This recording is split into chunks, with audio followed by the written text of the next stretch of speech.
Okay, so this is the calculation we've been looking at, and this is part 2. So please make sure you watch part 1 first. Okay, so yesterday we got up to the stage of looking at why this isn't the mathematics, just as this isn't an apple. It is a representation of the mathematics. So our children have to be able to take this to a concept image to understand what this means, what this means, what this means, and what this means, and therefore what it can represent altogether. And that is a complex idea. And the second part to our understanding, if we go back to where we were yesterday and look at the fact that we've got, these are my very cheap paper 5 frames, and I said I'll explain to you why I keep 2 5 frames separate, even when I make a 10 frame as we go through. But here, not counting on a 10 frame ever, otherwise you defeat the point of knowing this whole pattern, knowing the relationship to the 10, knowing that there's just one missing here. That's what a 9 looks like on a 10 frame. And because we work in base 10, this is absolutely essential understanding. So we're at the point now where we are thinking about partitioning, or thinking about this, you could think of it as part whole. The fact that if we're going to take 5 from 9, that means that we're going to remove 5 from the 9 and see what is left over. And subtraction can be this partitioning, so removing one part, or it can be this reduction structure where we think of it as a whole and we reduce it. Okay, so I said yesterday we need to go back a step before we can go forwards. So what we're dealing with here with the part whole is what starts with, so I said we needed to go back a step before we could go forwards yesterday. So when we're looking at being able to remove part of 9 and see what that is equivalent to, we need to have the understanding that you can do that to an amount. And I always, with all of my members, start with amount up to 3 first. So I'm going to rub out this calculation. I want us to ignore this for the moment. Every child, regardless of their age, needs to have this understanding. Every adult has to have this understanding. It is not about young children's maths. So here, the fact that I can move it apart, so I've now got this part over here and this part over here. With very young children, they'll know that's more than that, but they won't have a number label for it yet. That is what we're teaching our very youngest children to do. And there's lots more help and support I can give you on that. So we've got the 2 here when they do learn to label that, and the 1 here. What else can we do? There's a 1 and a 1 and a 1. So these are parts of the whole. I can increase that whole to a much larger quantity, and I still don't need to know what the whole quantity is called. I can just look for parts within the whole. So look here, those are all the same as each other, and in time I'll learn to call those 2s, and this one here is a 1.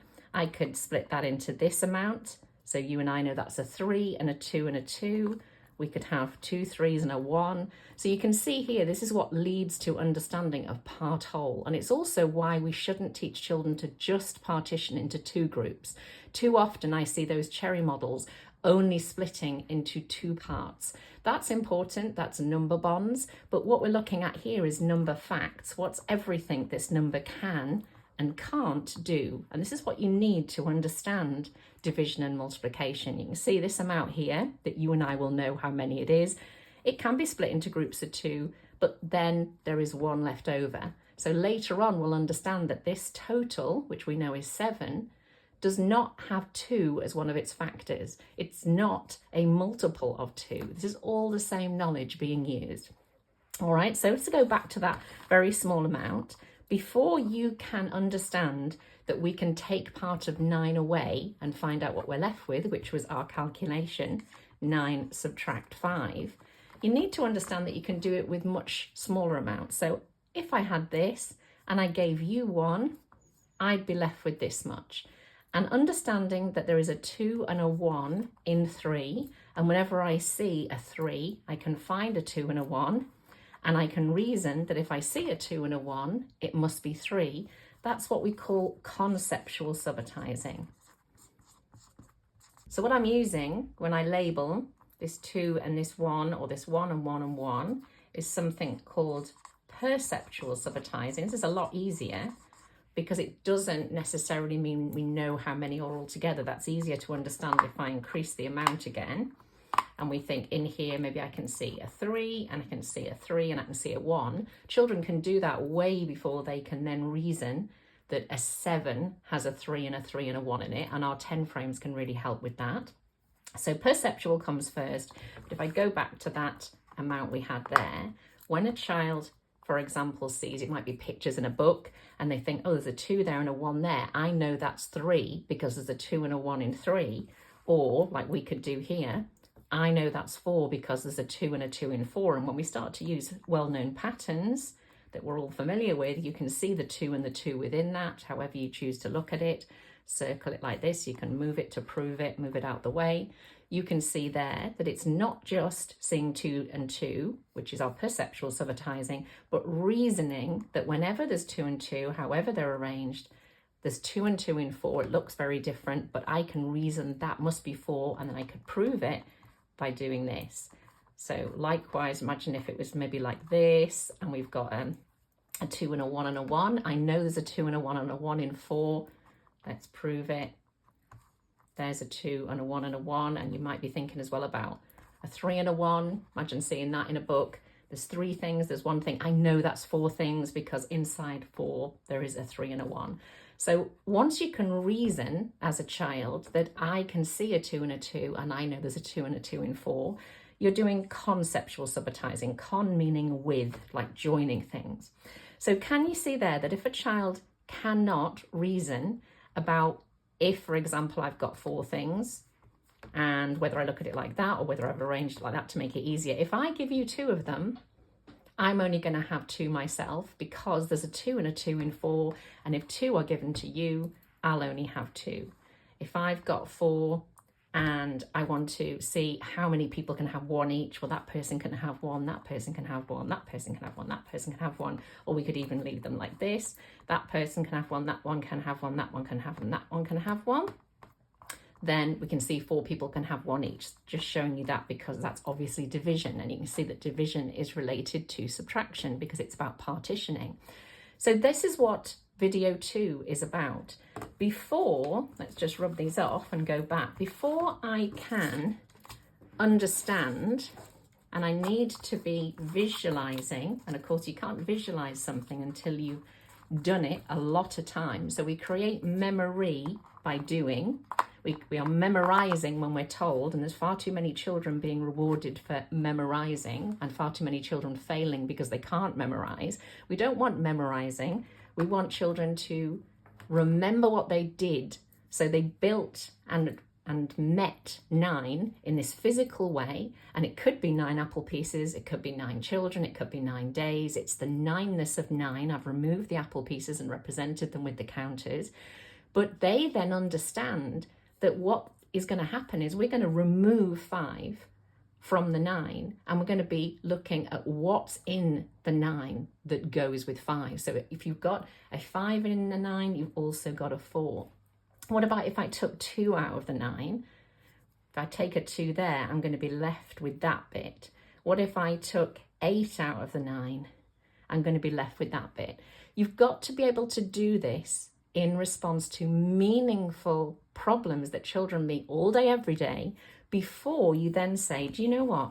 Maths is so wonderful because instead of saying, I had 9 apple pieces and I gave you 5, let's just move this down. How many, excuse my scribble, apple pieces are left over, or do I have? You know, you could think however the child would say this. Now look at all that. That is written in English. You could write that in any language in the world. The wonderful thing about maths is, I feel like I'm going to go into a wonderful thing about Tigger's song there, is instead of writing it in English, I'm going to write it in maths. 9, this symbol here is replacing something in this statement. I wonder what it is replacing. I wonder if the children could tell us, well, what did we do? Well, in this case, you gave away 5 to me. So this symbol here must be representing the bit where you gave it away to me. And that's only part of what subtraction can be, but that is a really good start with understanding. And this here is the equivalent part we're left over with. So if I give you my apple pieces, and of course we could be using the real apple pieces alongside if we need to, I'm going to be left with this here. Or if I give you those there, the 5, I'm going to be left with this bit.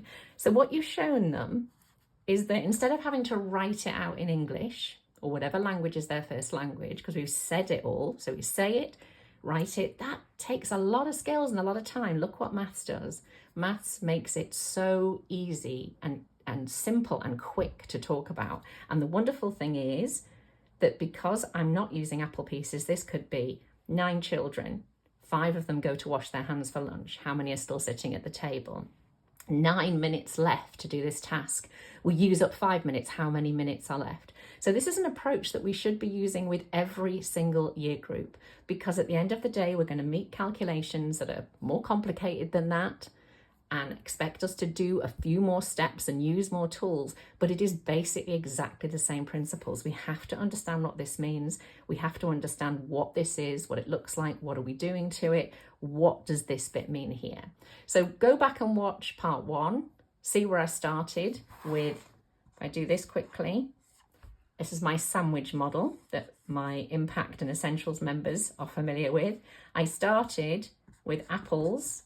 So this first piece of bread is my real life maths. Make it meaningful. I'll just put mean there.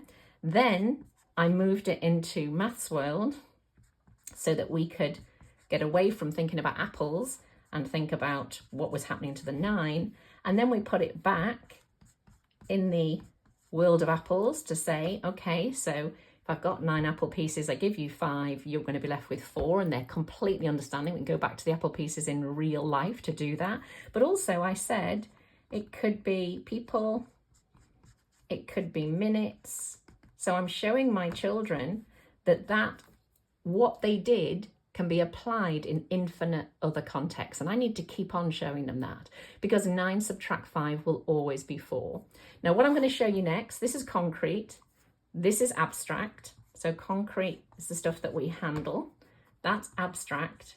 There is a pictorial stage that goes between this, and will make this even more powerful.